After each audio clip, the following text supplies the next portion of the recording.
80% de peruanos suele ver a otros arrojar basura donde no deben.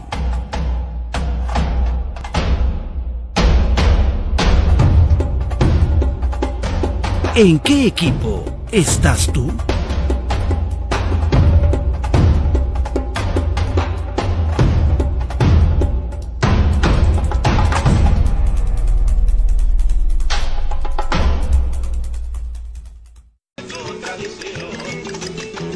Muy buenas noches, amigos de Destape Televisión. Damos inicio a una nueva emisión de Destape Noticias y, como siempre, con bastante información, novedades respecto a la temática política, económica del país. Hay mucho que decir al respecto, pero justamente para sostener un diálogo articulado, un diálogo que tenga un sentido de prospección, hemos invitado al regidor de la Municipalidad Provincial de Chiclayo, Johnny Piana Ramírez, con el objetivo de que nos ayude justamente a desentrañar un poco esa maraña de situaciones que vive el país. Regidor Johnny Piana, muy buenas noches. Buenas noches, un gusto. En realidad complicado el panorama del país, ya casi nada sorprende. Alguna vez, no sé si usted recuerda, porque de alguna forma pertenece a nuestra generación, este señor animador, conductor de la televisión, Ferrando, dijo en una ocasión que en el Perú hasta un elefante podría caminar de espaldas, ¿no? O sea, utilizando una metáfora de que todo es posible. Lo último que se ha dado a conocer del asesor del congresista Jorge del Castillo, que está involucrado también con el fiscal, aún fiscal supremo Chávarri, denotaría pues que aquí todo está concatenado, que la corrupción está articulada, que habría un engranaje realmente increíble de la más alta corrupción, regidor. Bueno, este es un problema muy grave de corrupción. Además es una corrupción mucho más difícil porque es una corrupción nueva de los últimos 15 años que, por ejemplo, viene ligada a sicariato. Como que se ha ido refinando. Sí, ¿no? Y con sicariato que no existía antes, con un alto grado de delincuencial, en toda, o sea, no solamente corrupción en las esferas del Estado, sino en toda la sociedad, una pérdida de virtudes y además una violencia descomunal. Entonces, como si esto se ha ido trabajando, procesando, desarrollando a partir de intereses creados en el Estado. Es decir, las clases políticas se han visto siempre beneficiadas a partir de la descomposición de la sociedad. Y han penetrado, esta descomposición de la sociedad ha creado grupos corruptos que además se han aliado con esta clase política y han hecho una alianza. Es una alianza de delincuentes con organismos del Estado, organizaciones políticas que han infiltrado el Estado. Y que además lo que están pasando, disimulando esto, es el narcotráfico, que también tiene una alta presencia dentro del Estado. Entonces, todos los sistemas corruptos y la delincuencia y los de alto grado, especialmente el narcotráfico, comenzaron a financiar los partidos políticos. Y junto a esta financiación hubo una corrupción generalizada que luego se unió a las grandes empresas. Las empresas que además, muchas de las empresas han sido financiadas también por el propio narcotráfico. Claro, por ejemplo, ese tema, regidor, del Club de la Construcción, Pedro Franque ha demostrado que viene desde los 90. O sea, ¿de qué estamos hablando, regidor? El proceso de corrupción en el Perú viene de años, incluso desde la época de la República, de mucho más atrás de la República, ¿no? Claro. Eran las palabras de González Prada, en el Perú donde pones el dedo salta la pus. Brota la pus. Pero había la diferencia en los primeros años, en la primera mitad del siglo XX con la de ahora, es que había un sector político muy honesto. Así es. Que hacía el contrapeso. Efectivamente. Y además fortalecían los partidos políticos. Una especie de apostolado de la política. Claro, y que además luchaban por transformar el país, por ponerlo en la senda del desarrollo y en la senda de la ética, ¿no? Habían grandes líderes y además grandes intelectuales, ¿no? Jorge Basadre era uno de ellos. Y trabajaban y hacían un contrapeso. Pero lo que pasa es que ahora las cúpulas de los partidos se lo adueñaron dejaron de formar cuadros, convirtieron los partidos en feudo y en organizaciones privadas, y a partir de ahí se aliaron con empresas corruptas y con el narcotráfico para reforzar su control del Estado.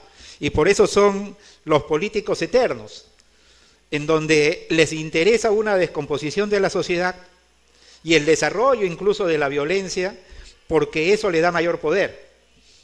Entonces, es hecho realmente a propósito. Los sistemas educativos, los sistemas de organización del Estado, del Poder Judicial, están organizados de tal modo que permitan la mantención de estos elementos corruptos dentro del control del Estado.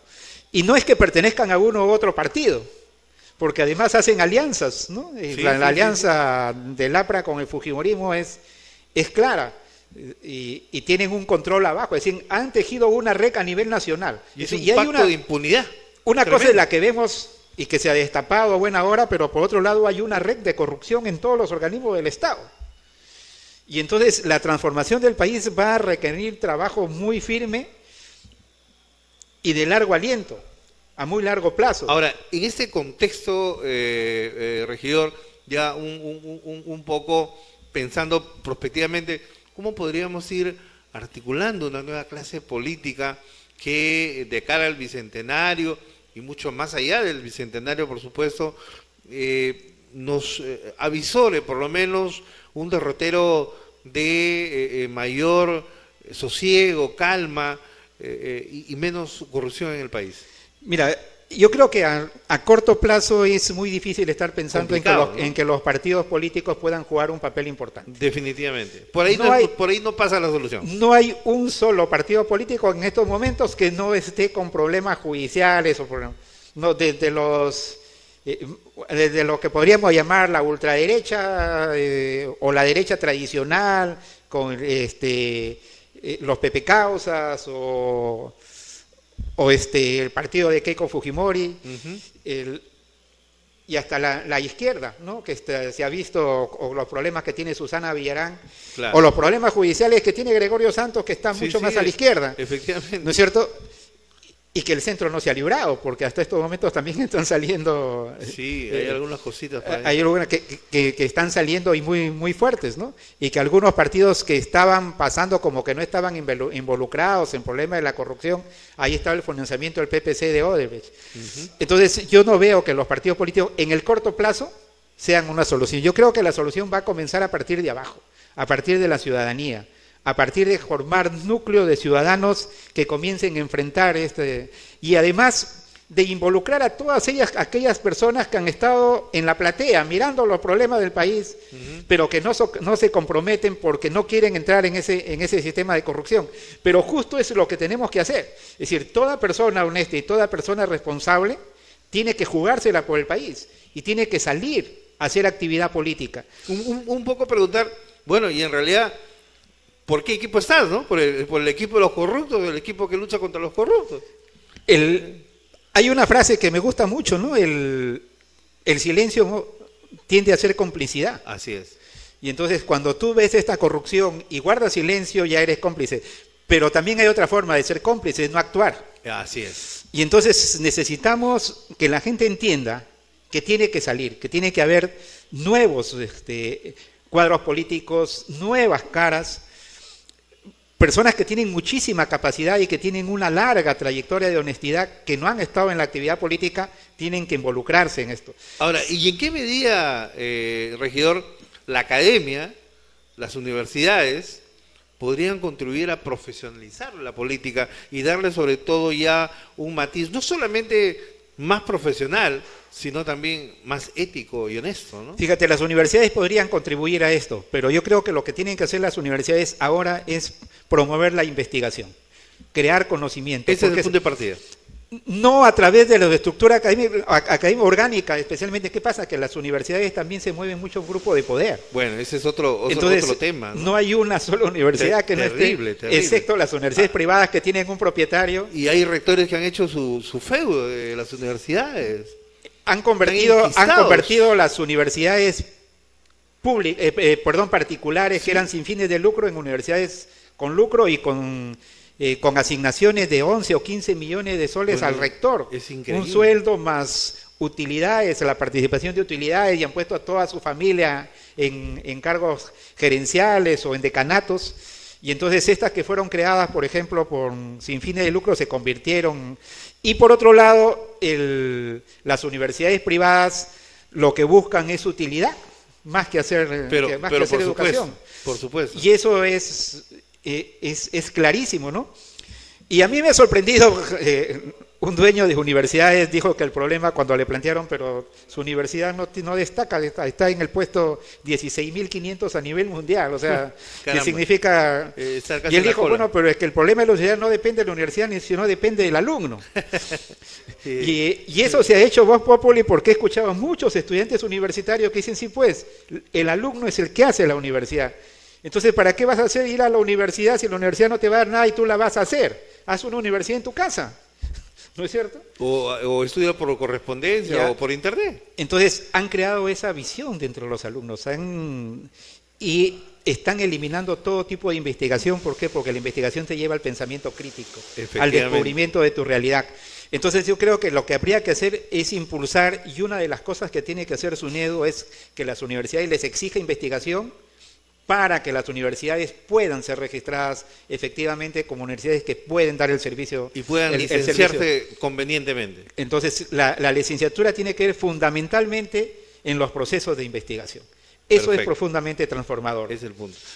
Ahora sí, regidor, pasemos ya al tema de Chiclayo, porque sé que usted acá tiene una reunión importante, justamente en el Consejo, en la municipalidad. ¿Qué es lo que está pasando hoy con esa municipalidad? De pronto... el alcalde anuncia que va a desconocer los pactos colectivos y uno se pregunta, ¿el alcalde está siendo bien asesorado? ¿Sabe lo que está diciendo? ¿Sabe realmente que es un pacto colectivo? ¿O sabrá el alcalde Marco Gajo que es un pacto colectivo? Es un tema complicado, no es tan sencillo, porque por lo general los pactos colectivos se asumen como un acuerdo que tiene que ser cumplido y que tiene fuerza de ley, ¿no? Entonces, por lo tanto, tiene que ser asumido por las partes porque la firmaron, todo eso.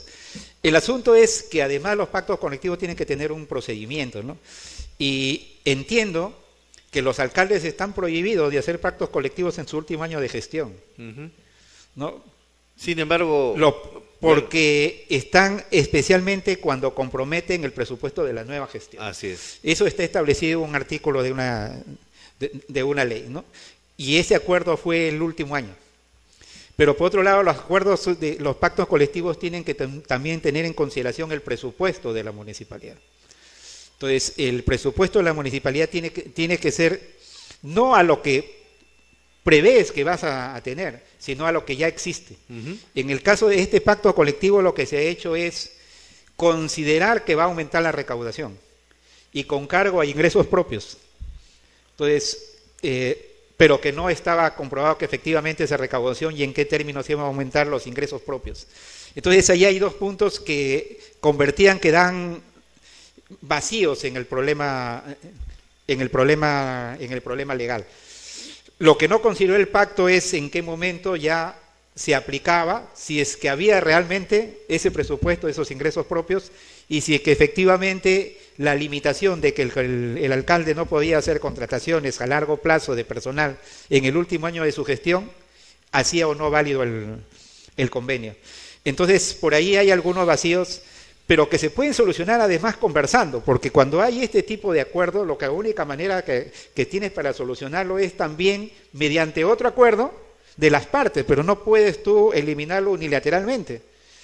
Y esta eliminación unilateral va a ser el punto fuerte en donde los sindicatos, tanto de obreros como municipales, van a recurrir para señalar que habiendo un pacto colectivo, una de las partes no puede desistir de eso porque además lo ha firmado un funcionario. Entonces, la cosa se vuelve mucho más compleja. Más aún si ya anunciaron una huelga los obreros para el día lunes. Eso sí es complicado. Y además, regidor, nos parece que no es buena estrategia siempre estar con el arma en ristre o con la pierna en alto y con un discurso más bien altisonante, de tal manera que salgan pues los líderes de los sindicatos, un tanto de obreros como de empleados. Le escuché decir al secretario general de los empleados de la municipalidad que el alcalde había perdido el sentido del tiempo y del espacio, ¿no? O sea, un poquito más y se acuerda hasta de la historia, porque como han sido compañeros, de repente por ahí se acordaron del espacio de tiempo histórico. Pero claro, él sí dijo así: Marco Gasco ha perdido el sentido del tiempo y del espacio. Es que si pierdes el sentido del tiempo y del espacio, estás completamente perdido. Sin rumbo. Estás sin rumbo. Sin brújula. Yo tengo cierto acercamiento a ese punto de vista. Yo he visto también que Marco Gasco está sin rumbo. Marco Gasco es un alcalde que da picotazos, ¿no? Entonces, de repente hace una cosa bien acá y luego hace otras cosas completamente mal porque no ve cuáles son las consecuencias de sus actos. Entonces, ha hecho muchas cosas pequeñitas. Por ejemplo, ver a los vendedores de perros en la avenida Balta y intervenir, esa cosa pequeñita lo ha hecho bien, ¿no? Ha sacado las motos que se cuadraban en Movicentro en pleno parque de la municipalidad, que habían como 40, 50, las ha sacado. Entonces, ha hecho algunas actividades por aquí y por allá. Pero cuando sumas, ¿qué sale? Nada. No sale nada. Y entonces él se ha vuelto, es fundamentalmente un administrador de problemas cotidianos, pero no es un líder que guía a la ciudad hacia un norte fijo. Entonces, y ahí sí ha perdido el sentido del tiempo y el espacio. Viéndolo desde ese punto de vista, ¿no? Entonces, ¿hacia dónde vas y qué quieres construir dentro de tu ciudad, que es tu espacio? Entonces tienes tiempo y espacio. Y por lo tanto, su gestión como alcalde hasta estos momentos se ha caracterizado por lo que yo he venido diciendo desde el primer día: improvisación. Yo creo que esa es la palabra que señala claramente esto. O sea, si hay un sello distintivo que tiene la gestión de Marco Gasco, eso es la improvisación. La improvisación. Y que se manifiesta en un montón de cosas, de marchas y contramarchas y de desconocimientos. Por ejemplo, él ha señalado algunos, o ha tenido algunos exabruptos, ¿no? Decir que en el pacto colectivo se ha establecido que por lactancia las trabajadoras tienen 7 años de licencia. Uy, caramba. No, y está en videos y lo han repetido y lo han publicado en 7 años. No, 7 años, eso es imposible. Ahí hay un error de redacción, pues no, en todo caso, si es que la hay. Si es que lo hay, ¿no? O un lapsus mínimo que se ha generado. Pero un lapsus de ese tipo, pero que además lo han replicado en las redes. A mí me ha sorprendido que todo el mundo dice: ¿cómo es posible que hayan llegado a ese extremo? A ese extremo. Y que también se manifiesta, por ejemplo, en sus gerentes y sus subgerentes, ¿no? Cambios y cambios y cambios y cambios. El último cambio ayer, me parece, en relaciones públicas, y hace 3 días la gerencia, o 2 días la gerencia de 3 días la gerencia de administración, otra subgerencia, ya van 12, 13 cambios.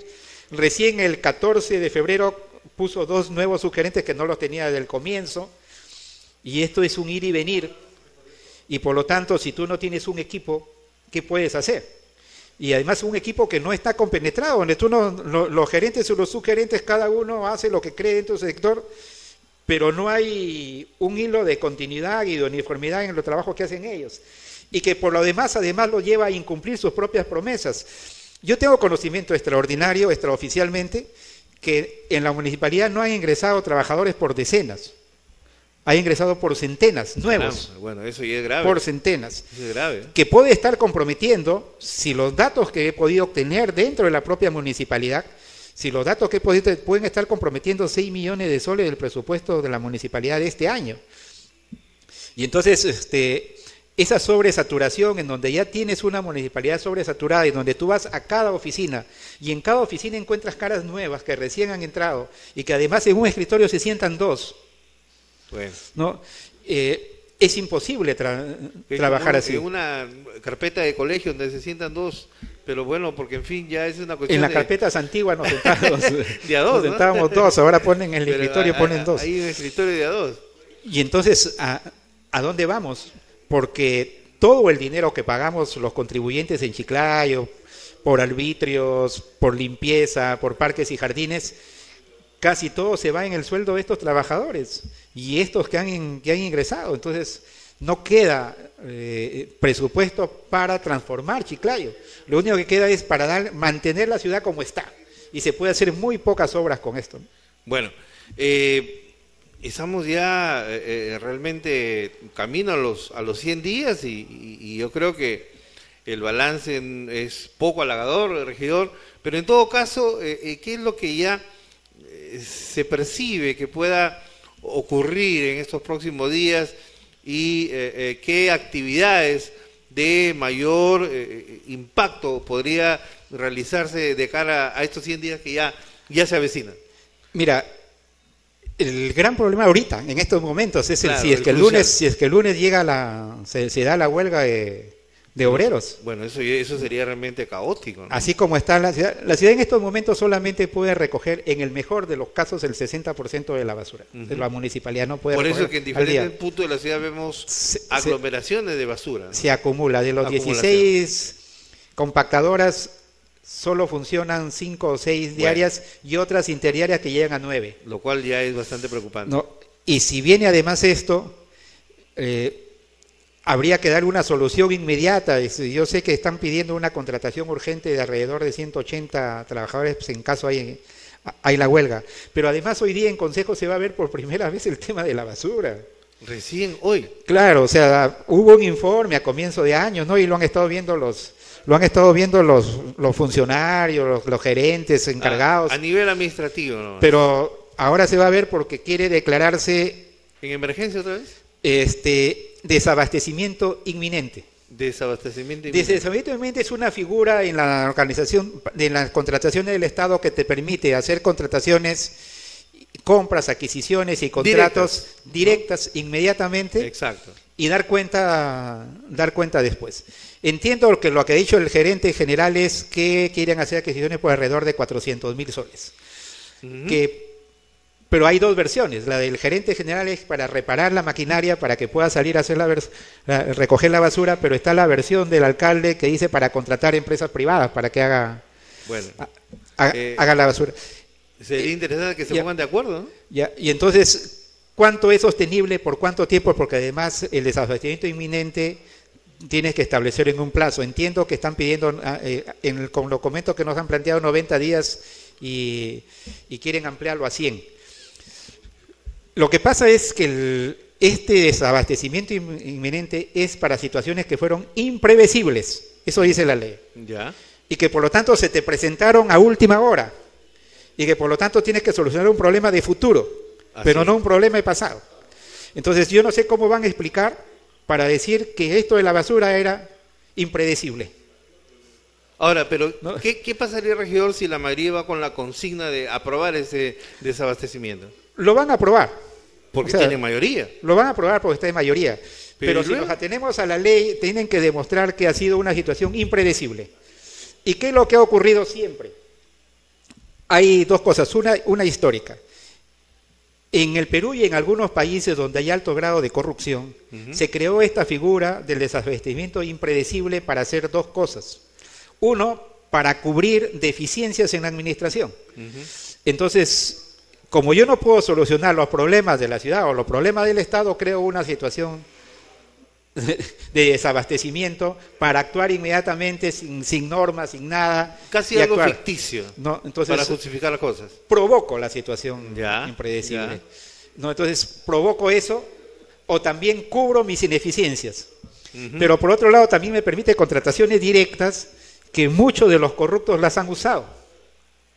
Han usado las contrataciones directas de estas situaciones de emergencia, las situaciones de desabastecimiento inminente para hacer contratos, ¿no? Y eso pasó, por ejemplo, desde el 2017 con el tema de la corriente del niño y todas esas cosas, ¿no? Claro, y mira, hay algunas cosas que de alguna manera van a tener que aclararse. Hoy día, me entero, se ha hecho un contrato por 135.000 galones de petróleo. Ya. A una empresa que nunca ha dado servicios al Estado, que se creó 3 semanas después de que Marco Gasco ganara, y que este es su primer contrato con el Estado. En la época de Cornejo Chinguel, se creaban empresas que la primera factura era con la Municipalidad de Chiclayo. Increíble. O sea, que nunca habían dado el servicio. Esto sí es un gripo, que daba el servicio, pero que nunca ha hecho contrataciones con el Estado, que lo ha creado después de las elecciones y que en su primera presentación gana el... No estoy diciendo que hay una irregularidad o que hay alguna anomalía. Pero que es sintomático y que lleva a poder... Ahora eso implicaría, regidor, que se estarían repitiendo algunos viejos vicios del pasado. Yo lo que creo es que hay vicios porque... Vicios más allá que corrupción, no voy a atreverme a decir que aquí hay un acto de corrupción, por supuesto, pero hay algunas cosas que tendrían que verse, por lo menos, ¿no? que deberían tenerse en cuenta. Ahora, ¿se conoce, regidor, el representante legal o quien patrocina esta empresa que sería la encargada de abastecer de combustible a la municipalidad? Sé que es el grupo Petrocaña, SAC. Ah, bueno. Tiene un RUC activo ya desde hace muchos años, hace aproximadamente 10, 11 años. Ya, creo que ellos tienen un pero grifo, que ¿no? se registró como organismo para contratar con el Estado a partir del 20 de octubre del 2018, 2 semanas después de la... Caramba. ¿no? Y bueno, ha sido su primera... Qué afortunado, ¿no? Ahí sí, pero hay empresas que tienen muchísima suerte, ¿no? Demasiada suerte, diría yo. Pero acá no hay nada que pueda decir que es ilegal. Ya. O sea, ya. no hay nada que pueda decir que es ilegal. Como tampoco ha sido ilegal cuando en la época de Cornejo y en la de Beto Torres, las empresas que se constituían a la semana siguiente ganaban una licitación. Y su primera factura era con la municipalidad. Justamente con la municipalidad. No, entonces, eso no demuestra nada, puede dar solamente indicios. Pero que también señala cómo hay algunas limitaciones en el asunto de cómo uno ve la imagen de la municipalidad. Exacto. Entonces, si hay esto, y ahora hay un desabastecimiento inminente y se van a hacer contrataciones directas por un monto de 400.000 soles, que podría ser muchísimo más, porque se dejan las puertas abiertas para contrataciones mucho más, y por 100 días hay que tener mucho cuidado. En todo caso, se está generando un precedente un tanto funesto. Este precedente llama a la alerta, ¿no? Exacto. A estar vigilantes. Mínimamente. A estar vigilantes. Ahora, y yo me imagino, regidor, que ustedes como regidores de minoría van a estar pues con el ojo avisor bastante abierto a efecto de no dejar pues que pasen esas cosas, ¿no? Sí, lo que hay hasta ahora en la municipalidad es ineficiencia. No. Improvisación e ineficiencia. Hay ineficiencia, no falta de capacidad, ineptitud, exacto, no falta de plan de trabajo, todo eso. Pero no tenemos ningún indicio de corrupción hasta estos momentos. Por lo menos hasta ahora. Entonces, sobre eso sí quiero ser claro, no tenemos ningún indicio de corrupción, porque quiero dejar muy firme mi posición respecto a esto. Pero cuando hay mucha ineficiencia y hay una sobresaturación administrativa y tienes gerentes, subgerentes improvisados, que además no hay una coordinación con ellos, siempre se abren puertas para que la corrupción pueda desencadenarse por cualquiera de esos lugares. Exacto. Entonces tienes que necesariamente estar pendiente de eso.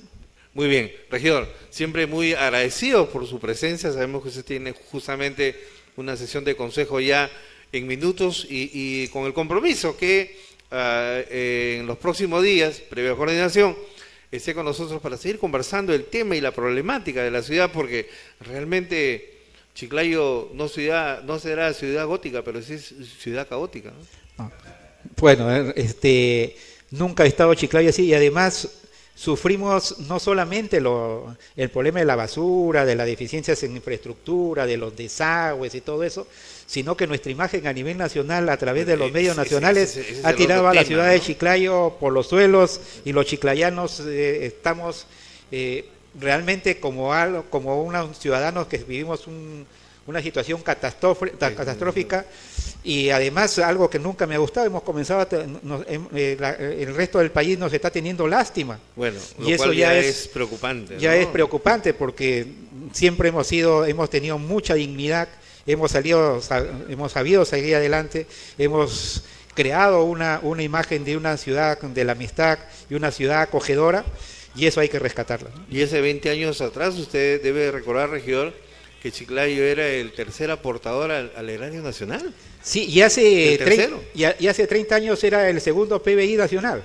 Imagínese. Ahora Lambayeque está está en séptimo lugar, ¿no? O sea, definitivamente hemos retrocedido. Sí, se ha retrocedido y muchísimo. Una vez más, regidor, muchas gracias por hoy, y será hasta otra oportunidad. Muchísimas gracias. Y a ustedes también, amigos de... 80% de peruanos suele ver a otros arrojar basura donde no deben.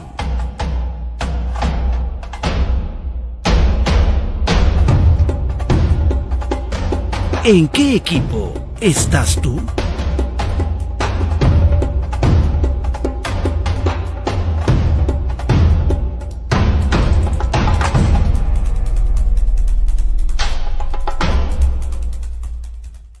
destape